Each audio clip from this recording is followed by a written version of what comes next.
осындай бір ұқсамайтын жерлер бар. Ал енді жаңа жерде айтатын болсақ, оларды біз қайтару үшін, бұл аруаққа сыйынған ширк, оны істеуге болмайды, бірақ ол мүшрик болып кетуі мүмкін, оны дәлел керек. Намаз оқымаған дұрыс емес, намаз оқу керек деген нәрсені әдеппен, жан ашырлықпен, бауырлар, жан ашырлықпен уағыз айтайықшы, аламай жүрген кегіміз бар сияқты емес. Өзімізді баққан әке-шешемізге жан ашырлықпенен айтайықшы, бауырлар. Осыны түсінейік әрқашанда. Біз бір менсінбеушілік, кек аламай жүрген сияқты емес, жанашырлық, намазда дұға қыл солар білсе екен деп ақиқатты. Намазда дұға қыл соларға шайтаннан азғырынан сақтасын, хидаят берсін, иманы күшейсін, намазға тұрсын, күндіз түнімен дайындал, жұмсақ сөзіңді арна, үйге келген қонағыңа тамағыңды қандай әдемі ұсынатын болсаң, Құдайдың сөзін, ұлы сөзін оларға әдемі қылып ұсын, сүйсініп жейтіндей қылып, сүйсініп ішейтіндей қылып ұсынуға ұмтылайық, бауырлар. Әдеп әрқашанда керек. Аллах пайғамбарымызды Құранда сипаттаған: "Ва иннака ла'ала хулуқин азим." Сен үлкен мінез құлықтың үстіндесің деді. Сол пайғамбарымызды Құран айтады: "Валау кунта фабима рахминаллах линта лахум валау кунта фаза ғализа қалан фада мин хаулик." Аллахтың саған берген мейірімі кімге? Пайғамбарға, абзал адамға берген мейірімі линта лахум, сен жұмсақсың дейді. Валау кунта фаззан, егер дөрекі болсаң, ғализал қалб, жүрегің қатты болса, лан фадду мин хаулик, қашады қасың адамдар дейді.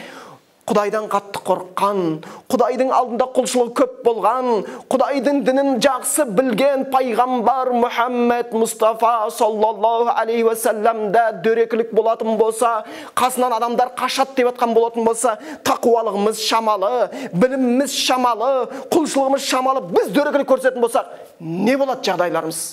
Не боламыз? Аманатты сезінейік, бауырлар. Аманатты сезінейік. Және бір тақырып, өзін-өзі өлтіру.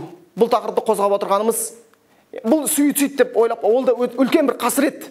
Суицид шариғат бойынша өте қатты тыйым етілетін нәрсе. Адамның өз-өзіне қол жұмсауы қылмыс. Мысалға алатын болсақ, сіз бір кісінің үйіне қонаққа бардыңыз. Қонаққа барсаңыз, сіз өзіңіздің үйіңізде отырған кезде, үйіңізде ыдысын сындырдыңыз ба, қабырғаңызды шаптыңыз ба, терезеңіз қаусаттыңыз ба, бәрі ақымақтық. Бірақ сізге бір ештеңе демеуі мүмкін. Бірақ кісінің үйіне барып, ыдысын сындырып, қабырғасын талқандап, болмаса терезесін қаусататын болсаң, айтады: "Ей, не істеп жатсың? Кет, ондай болатын болса үйден" деп айтады. Сол сияқты мына дене, бауырлар, Аллахтан болған аманат, оған қиянат жасау қылмыс, Құдайдың дүниесіне қол салу. Сол үшін бұл үлкен күнә шариғатта. Енді бұны айтып жатқанымыз осы жақында болған оқиға. Сонау Ақтөбеде Рахымжан дейтін бір бауырымыз, енді бұл дінге қатысты ма, жоқ дінге қатысы жоқ па білмейміз, бірақтан әңгімелердің көбейіне байланысты дін адам екен, намаз оқитын адам екен деп жатыр. Оның өзін-өзі жаруы қатты алаңдатты. Осы бір нәрсе шайтанның ісі болмаса екен. Осы бір нәрсе Қазақстандағы еркін діннің дамып баратқаны, сол имамдардың ашық уағыз айтқаны, мешіттердің соғылғаны шайтанды шырылдатып, міне ислам құртады, ислам сендерге бақытсызға келеді, міне балаларың ертең өзін-өзі өлтіреді, қыздардың өздеріне қол салады деген нәрсеге жол ашпаса екен деп. Бауырлар, Құран аяты бойынша, хадис бойынша, Құранда аят келеді: "Уала тақтулу анфусакум", өздеріңді өздерің өлтірмеңдер дейді.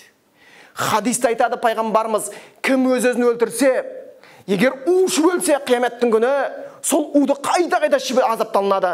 Кім бір темірмен өзін өлтірген болса, қияметтің күні қайта-қайта сол темір өзін азапталады. Кім биіктен секіріп өлген болатын болса, қайта-қайта биіктен құлап азапталады дейді. Ауыр нәрсе. Ауыр нәрсе.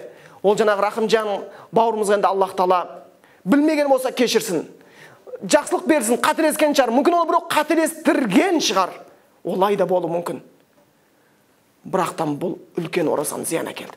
Дінге сәйкес емес. Бірінші.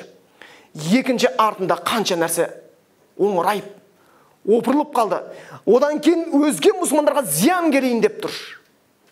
Жылаған әке қалып бара жатыр. Жесір әйел қалып бара жатыр. Дінге кедергі туып бара жатыр. Өкімет пен мұсылман арасындағы қарама-қайшылықтар туындатып бара жатыр. Имамдарды, мұсылмандарды уайымдатып бара жатыр. Бұл не керек? Не қажеттілік бар еді? Кім үшін керек еді? Бұл дұшпан ғана қол болмаса, мұсылманға бет емес. Бұл жоқ, өз-өзіне қол салу. Өз-өзіне қол салуды қатты тыйым етіледі. Ол жерде бір шахидтік деген сөз естіліп қалады екен. Жоқ, шахидтік емес, өз-өзін өлтіру. Тіпті кейбір жерлерде өзін өлтіргенге жаназа шығарудың өзінде ғалымдар қатты айтып кеткен жерлері бар.